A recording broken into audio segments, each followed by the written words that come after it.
War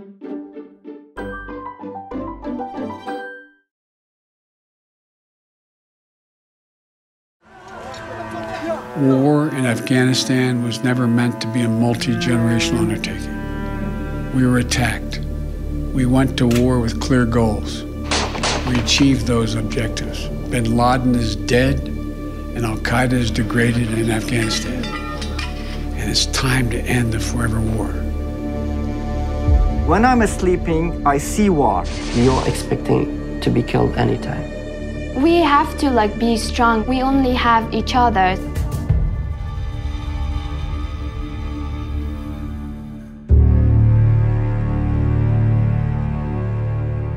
من فکر میکنم 5 سال زمان طالبان به اندازه چندین سال افغانستان به عقب برگشتند.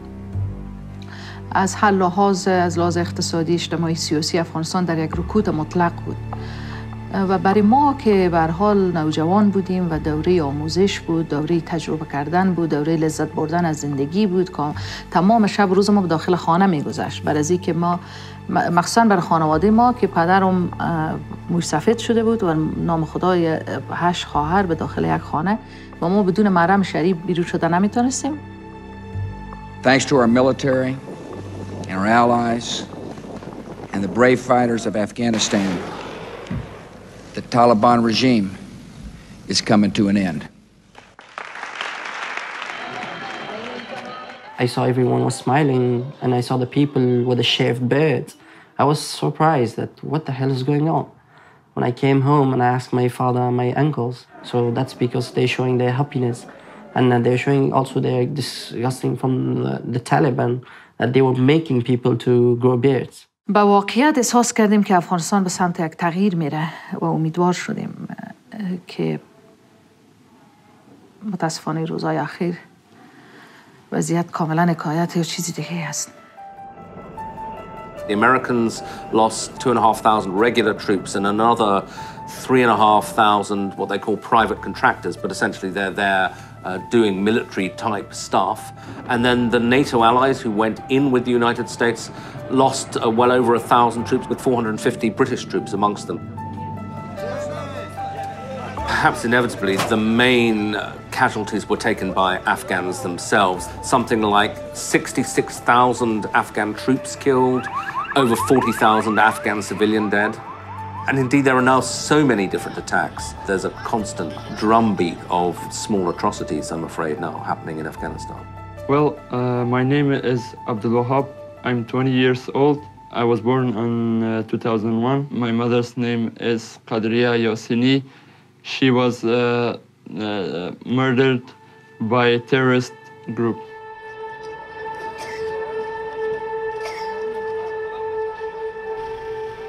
So this is the portrait drawn by my brother so that we can remember her by this picture. And this is the handbag she was carrying during that attack. There are some bullet holes in these parts. There are some bullet holes in this particular letter too. And we wrote this on the Mother's Day to her. To our surprise, she kept it for I think 2 years, which shows how much she cared about us and how much she was kind. Once you get into the whole business of nation building, it becomes potentially endless. It's not just securing the cities, but also trying to reconstruct the army, trying to reconstruct the economy, eradicating the drug trade, trying to improve rights for women. So you do get this incredible mission creep. But ultimately, the reason they stayed 20 years was that they never really felt that they had completely suppressed the Taliban, and therefore the risk of Islamist terrorism coming back. And they still haven't. I must say that I'm super impressed and proud of my people with the transformation that we have made in the just 2 decades as a society and as citizens. We liberated the Afghan people, especially Afghan women. You see thousands and millions of girls going to school despite of security threats that we have. You see many women that they have started business, they are activists, they are working in media, and all of us are trying to rebuild our country. we demonstrated to the Afghan citizen that they can also have a better life. My name is Mina Karimi. I'm 16 years old and I'm a musician. Cello have really deep sound, and I think with cello I can express things that I couldn't with the like words. With the music we can show our pain, our happiness, like our joy, like everything.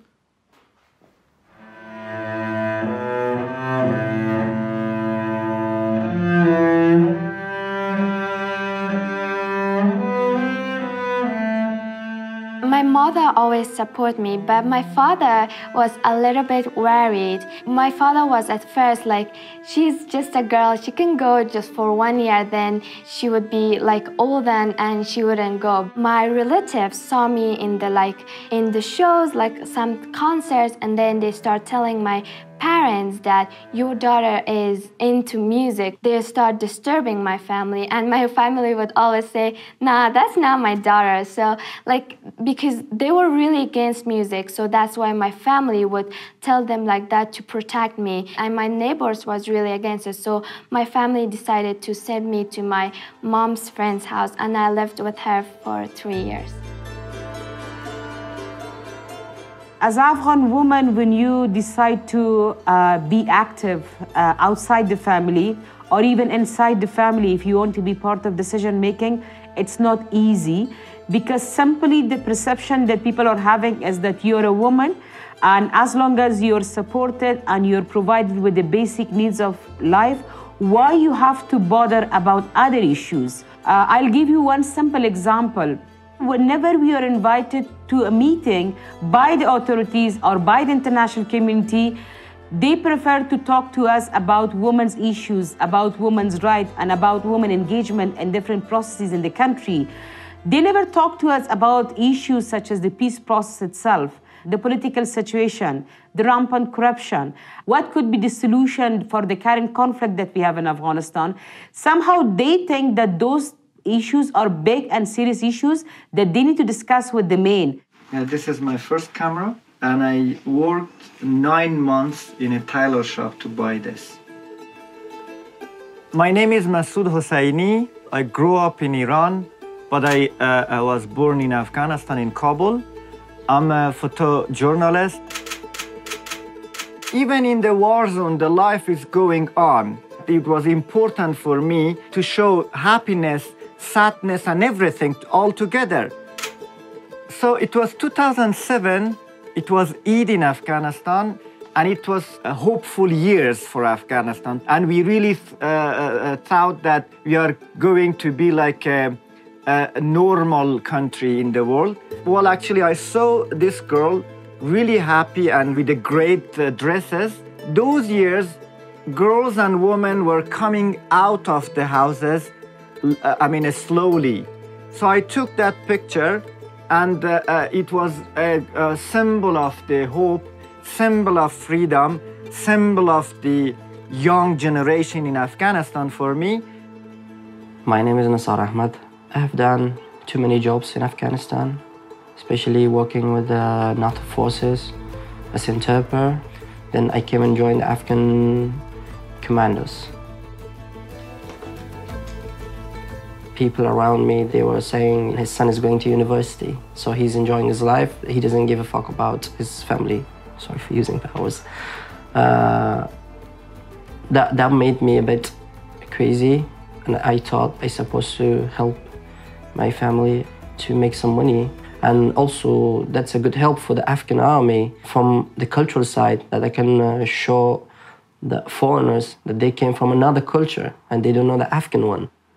I heard from the other people that being an interpreter, especially in Helmand province, it's a bit weird, because that's a dangerous place. And especially when the Taliban cut an interpreter, they will slay or they will cut the head off. It was a bit hard for me thinking about that.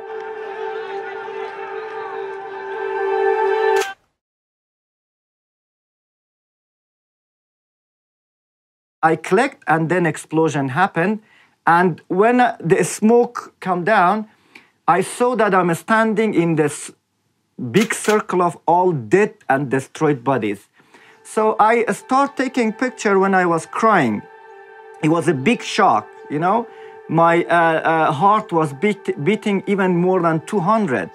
I knew that it might be another attack or it might be another danger because I was trained as a war photographer. But I decided to stay and cover because I was the only one there. And when I get in front of her, I saw that she's trying to tell me something, but my ear couldn't hear anything because of the explosion. And I put my camera down for a second, and I told another person that she's saying something, she's telling something. She was pointing another boy in front of her legs. So the man left the boy, and the boy backside of the head was completely destroyed. And he told me that this boy is dead. She started screaming, a lot of screaming. After 2-3 days, when I was checking my photos, I saw that I was standing exactly at the place that the suicide attacker sat on the ground and exploded himself. These photos are reminding me when I was fighting in the front line, always expecting a bullet. Memories from the friends that I was with, and now they're no more existing in this world. They're martyred, they're killed by Taliban. After a bit of time, I heard the Taliban sound on the radio, and they were cursing us. You son of Bush, or son of Obama, if you're a good man, if you're a brave man, so come and face me. So I had no ammunition. I started crying there because of the person who got killed there, because of the army. I started crying because of the weakness that we had there. I said, okay, if it's going like this, I don't want to kill my personal. I don't want to hand over the tanks and the weapons to Taliban. If you have no ammunition against your enemy, you're nothing. That's why I left it. Like, I ran away. I did not left it. I did not ask them that I'm leaving my job. I ran away. My mother was one of the few women that were a judge. My mom believed that women are not just created to work in home, but they have a destiny to change the world too. I for sure know that she was the best example for me, for my brother, for my family, and we will always follow her footsteps. Well, I was eating my breakfast when my neighbor called me. He wanted to ask for my mother's number. It's kind of weird to ask for someone's mother's number. We were kind of terrified and asked the reason. They just didn't want to tell us. And in an hour or so, my uncle called me and said that in her way to work, they attacked her car with guns. I was in kind of shock. I said my uncle to shut up. It's a lie. I even screamed at him, but he said it's something that happened. There is no changing that. The Supreme Court proposed for her to get a gun for her defense, but she rejected. We didn't believe that there will be any threat to her, because she was not hurting anyone. She was not taking any side in a political climate, and we didn't know that such a thing would happen. But I guess we were wrong.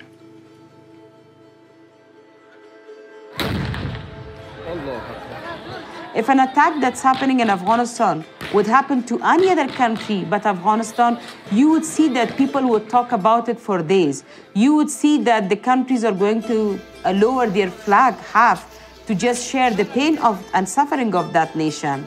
There is going to be emergency meeting in the United Nations, but the violence and the killing has become so normal in Afghanistan, nobody's even bothering to talk about it because they think that that's very normal in Afghanistan. It's happening on a daily basis. This whole question of winning the war brought back echoes of Vietnam. Initially, there was this hope that you would totally dismantle the Taliban and al-Qaeda, and then it gets to sort of suppress them, and then it sort of gets into, well, let's try to sort of create a functioning Afghan society.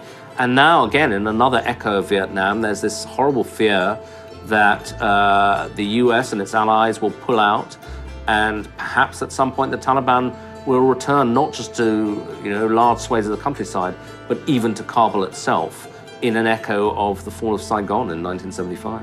When I was in my car, so they were just shooting from both sides. The bullets were going from here, both from this way to that way. You can see some part. I thought that the war would be finished in 2010 or 2011. And then the rest, I will record peace. I will record a smile of children, women, everything would be great. But it didn't happen. I spent best years of the life taking the war pictures, taking violence, trying to show that war is bad, but nothing is changed. I'm also disappointed. I was wounded 11 times, and I escaped the life 11 times, right? Only for my country, for my people, destroying my own mentality. When I'm sleeping, I see war. When I'm out, I see war. When I'm here, I see dead bodies, and I always suffer. So many times I received threats that they tell me that your name is in the list, you're in the hit list. They use kafar. Kafar means infidel, means the one who has no religion. It says your son has worked with kafar. If we cut him, we're gonna kill him. Your car is this model, the number is this model. You go and meet these friends, and because you are against Islamic Emirates of Afghanistan, and you're trying to bring the ideas and culture of the West into Afghanistan, our court kind of like finalized to kill you, to execute you. There are times that I work from home for weeks because of those threats. Right now, probably is 3 months that I don't go much out, and if I go, I do not take my car. I try to bike when it's dark. I decided to leave the country. I thought it might be the safest place to live outside of Afghanistan. Those who helped us are not going to be left behind. Harchata khpal watan Kashmir de means for each person, his own homeland is a paradise for him. I ended up here from a shitty place named Camp Moria, so I'm quite happy here. I believe the American people understand that we have got a mighty struggle on our hands and that there will be sacrifice. America's war in Afghanistan will come to a responsible end. We're coming back, we're almost finished. We're pulling finally these endless wars. I've concluded that it's time to end America's longest war. It's time for American troops to come home. I think he feels very personally that you can't take the lives and the service of these American soldiers for granted. But there's also a geopolitical thing. The United States, over the last decade, has become increasingly preoccupied by the rise of China. Biden, and even actually before him, the people in the Trump administration, see this as the defining challenge for the United States.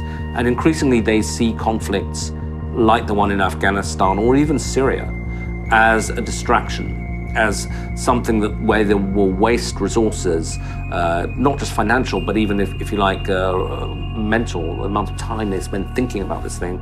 The risk is increase in violence, Taliban becoming more aggressive. The states that they are sponsoring Taliban might provide more resources to the Taliban for intensifying the fight. On top of that, we see limitations on the side of Afghan National Security Forces. We also see the organizations of the different militias in different parts of Afghanistan that actually will begin to join the fight against the Taliban for protecting their community. So as a result, slowly and gradually, we will be moving towards civil war, which is going to be absolutely bloody. همه چیز با آرامی گویا هیچ اتفاقی به افغانستان نفتاده تا اینکه دامن این بنیادگرایی و خشم داخل افغانستان بیرون گیری. بعد از اتفاق 11 سپتامبر باز دنیا متوجه شد و آمدن افغانستان و به طول این 20 سال که در کنار مردم افغانستان استادن، حمایت کردن، مخصوصاً جامعه رسانه‌ای افغانستان، زنان، حکومت افغانستان. و من احساس میکنم که حال دوباره متاسفانه ما به وضعیتی رسیدیم که آرام آرام باز فراموش میشیم و من امیدوارم که ما به سالهای 1998 1995 نرسیم. You will see that with determination, with unity and with the partnership, we will overcome all odds. Thank you, Mr. President. Thank you. I thought that they betrayed us. If they didn't come here and they just bombed and go and take and arrest Osama bin Laden and wouldn't touch my life or other people's life, come to Afghanistan, build a lot of things, change a lot of people's dream, and make a lot of other new dream for the young people, that was much, much better.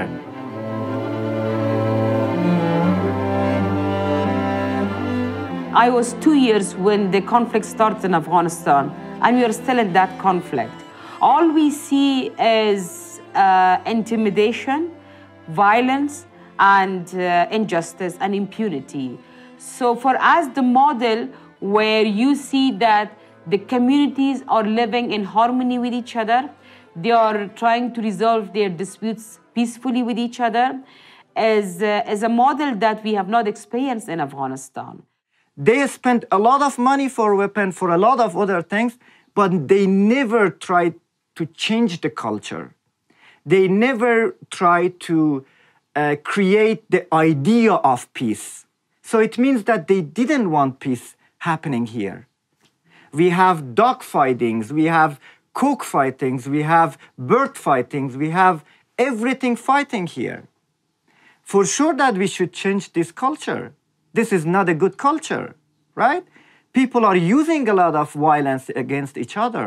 We needed to change that. We needed to bring the youth and make them busy with arts.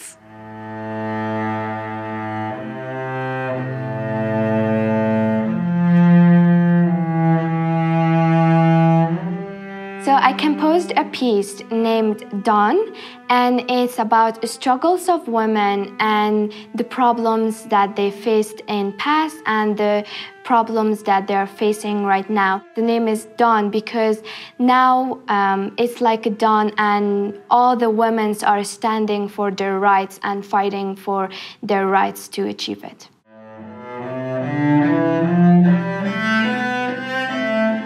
Yeah, it's not finished because we are still fighting for our rights in Afghanistan. When we achieve all of our rights in Afghanistan, I'll definitely finish it, in the really happy ending.